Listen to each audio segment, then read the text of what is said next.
It's a way of thinking, a mindset that opens you up to experience your own unique life's journey.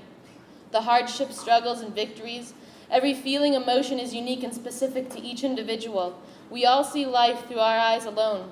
No one feels the same pain or joy, but everybody has the ability to harness those emotions, that energy you get from those feelings. In July of 2009, I moved to El Salvador to serve as a Peace Corps volunteer. This experience has taught me many things, including gratitude, so I thank you all for being here tonight.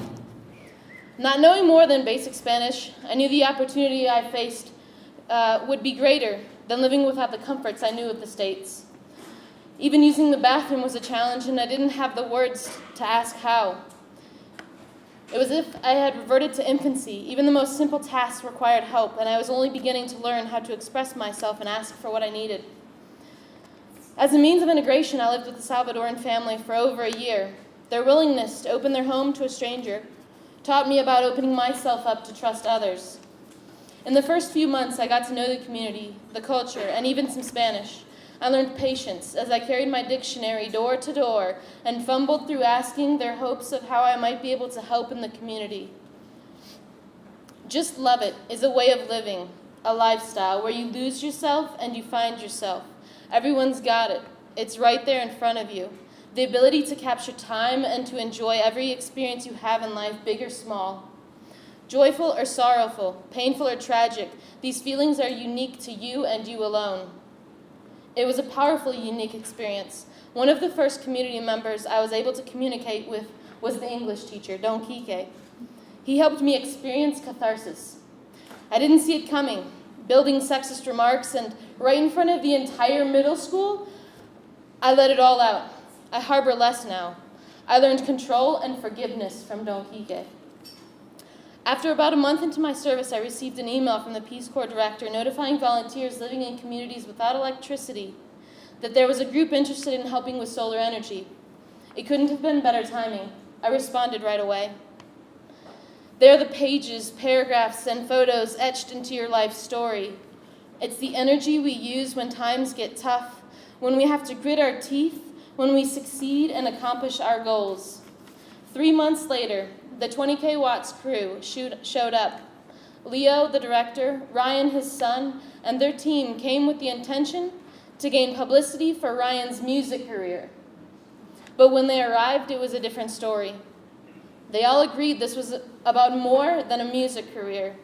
They returned to the States, touched, and started sharing their experience and reaching out for support. Use your story to pass positive energy to other people.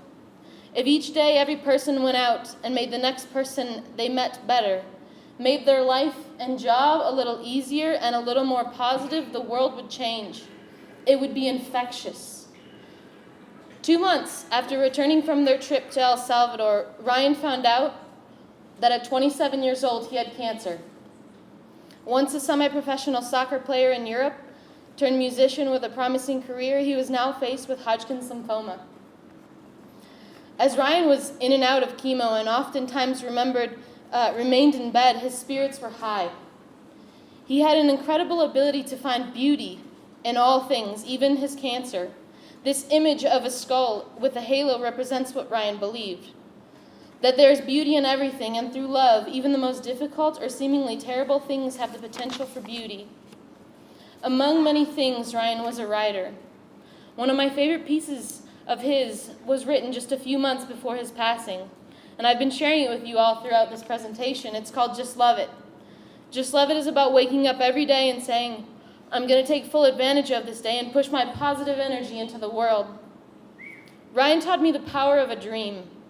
His dream, which he shared with his family, was for 20K Watts to continue to work with communities and especially children.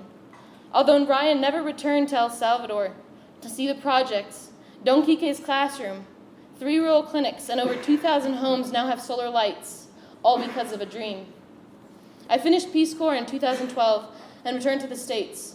In my process of learning to live in balance and adjust, I found yoga and photography and a job at a community college in the international programs. Even sharing my story now is part of my process. Many of the students I worked with at the community college were from Central America. This helped me stay connected. I was also invited to join the 20K Watts team and help coordinate projects. While working at the community college, I met a few students from El Salvador, including Juan Jose. I learned he grew up in an orphanage, and on our next trip, we stopped by to check it out. While we were there, we learned their annual soccer tournament was going to be canceled because of a lack of funds. And knowing how much soccer influenced Ryan's life, we decided to see if we could raise the funds. I continue to learn to dream big and take advantage of opportunities. Thanksgiving of last year, we all shared in that tournament. The only way to express what I felt with those children from all over Central America is bliss and love. They are blessed and embody love in its rawest form. They help me to better understand unconditional love and what family means. Another student from the community college, Jaime, is from Honduras. I found out Jaime's community is without electricity. I shared this with the 20K Watts and we agreed to help. I'm learning asking for help is not a weakness, and connecting people to opportunity is empowering. I've returned to El Salvador and Central America many times since finishing Peace Corps. And as the projects and communities grow, I continue to learn that my home and family are not limited to where I am from and who I am related to, but where I find love. Everyone I meet along this journey continues to teach me about finding love and beauty in every moment, to embrace the experience and push my positive energy into the world. Just love it is a way of living, a lifestyle, where you lose yourself and find yourself. Thank you.